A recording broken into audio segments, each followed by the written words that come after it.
கதை படிப்போம். ஒரு நாள் ராஜா இரவில் மாறுவேடத்தில் நகர்வலம் வந்தார். 2 மெய்க்காப்பாளர்களும் அவர்களோடு கூட சென்றனர். திடீரென்று கடுமையான மழையும் காற்றும் அடித்தன.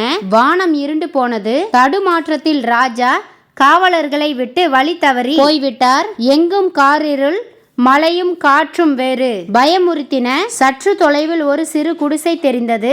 அதிலிருந்து லேசான வெளிச்சமும் வந்து கொண்டிருந்தது. ராஜா வேகமாக அதை நோக்கி நடந்தார். சிறிது நேர நடையிலேயே குடிசையை அடைந்து விரைவாய் உள்ளே நுழைந்தார். அதற்குள்ளே கந்தல் ஆடை அணிந்த ஒரு மனிதனை தவிர வேறு யாரும் இல்லை. ராஜா உள்ளே நுழைந்ததும் அவன் எந்த சலனமும் இல்லாமல் அமர்ந்திருந்தான். மாறுவேடத்தில் இருந்த போதிலும் அவன் எழுந்து மரியாதை தராமல் அமர்ந்திருந்ததில் ராஜாவிற்கு கொஞ்சம் கோபம் வந்தது. ஏன்பா, உன் வீட்டிற்கு வந்திருக்கேன், நீ மரியாதையே இல்லாம ஒரு வணக்கம் கூட சொல்லாம உட்கார்ந்திருக்கிறாயே என்றார்.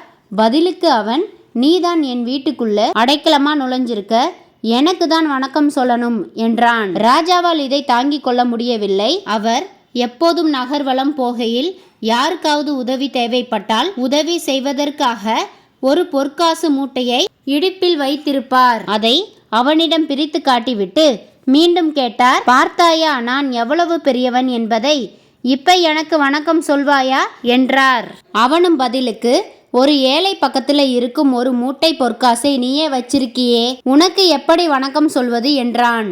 ராஜா கோபமாய் ஒரு காசை அதிலிருந்து எடுத்து அவனிடம் வீசி, இப்ப வணக்கம் சொல்வாயா என்றார். காசை தொடாமல் அவன் சொன்னான், ஒரு மூட்டை காசை வச்சுக்கிட்டு அற்பமாக ஒத்த காசை வீசுறாயே, உனக்கா வணக்கம் சொல்வேன் என்றான்.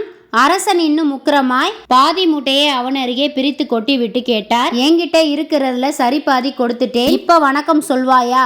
மெல்லிய புன்னகையுடன் அவன் சொன்னான், உன்கிட்ட இருக்கிற அளவிற்கு இப்ப என்கிட்டையும் இருக்கே, இப்போ நீயும் நானும் சமமாயிட்டோமே, சரிசமமா இருக்கிற உன்னை எதுக்கு மதிக்கணும்? ராஜாவிற்கு ஆத்திரம் கண்ணை மறைத்தது. மிச்சம் இருந்த மூட்டையையும் அவன் அருகே வீசிவிட்டார். இந்தா எல்லாத்தையும் கொடுத்துட்டேன், இப்பயாவது வணக்கம் சொல் என்றார். அவன் சிரித்து கொண்டே சொன்னான், இப்ப உங்ககிட்ட ஒண்ணுமே இல்லை, ஆனா என்கிட்ட ஒரு மூட்டை தங்கம் இருக்கு, இப்ப நீதான் எனக்கு வணக்கம் சொல்லணும் என்றான்.